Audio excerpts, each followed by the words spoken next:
Farah Naqvi, is this, targeted, organized? This has serious consequences. Like, for example, even Zubair's arrest, does it not? Because it now bestows a troll army, people who are, anonymous. You can have someone arrested based on an anonymous troll, and this army now has the conviction that they can, shut someone up like Gurmeher.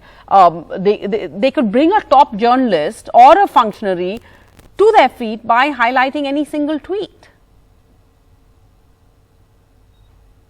Absolutely. So let me pick up on something that a lot of your panelists said and say I agree and disagree with them in part and whole, and respond to your question, which is that Mr. Nambiar has talked about being a free speech absolutist, and perhaps in another time and place, and if we were all living in a bubble, we would all love to be free speech absolutists. But to pick up on what you asked, is that this is no longer, it's not a contextless situation. We are living in an extremely volatile and a very majoritarian environment. And the signals of intolerance for any kind of speech are in fact coming from our political class. And the idea that there are facts and there is truth, it's all being unraveled, and it's all subject to a very contentious debate, particularly on social media. So I would say that we are at a very grave crossroads. Yes. I believe that the Constitution, yes, everybody has cited and quoted from the Constitution.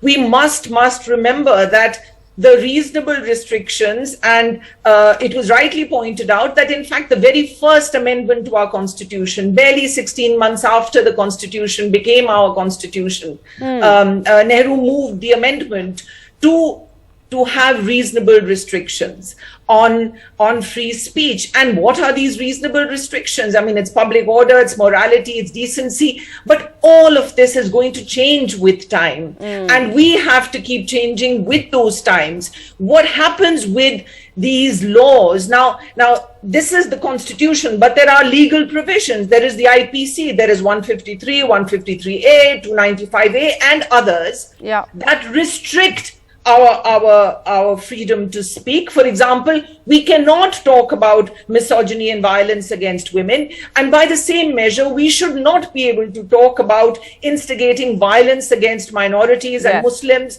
and that ought to be prosecutable. I do disagree that everybody needs to be prosecuted and be taken to hauled off to jail. But the fear is that the free speech provisions are subjective. The law itself is subjective. Ergo, there is a great deal of power that the executive and the state machinery has to interpret this. When that power is not exercised impartially is when we have the kind of situation that we have today. I would like to disagree just in words with one of your speakers. I don't believe that Mohammed Zubair is being targeted for dissent. He would not call himself a dissenter. He is a fact checker. He is a journalist, and it is facts that are being prosecuted.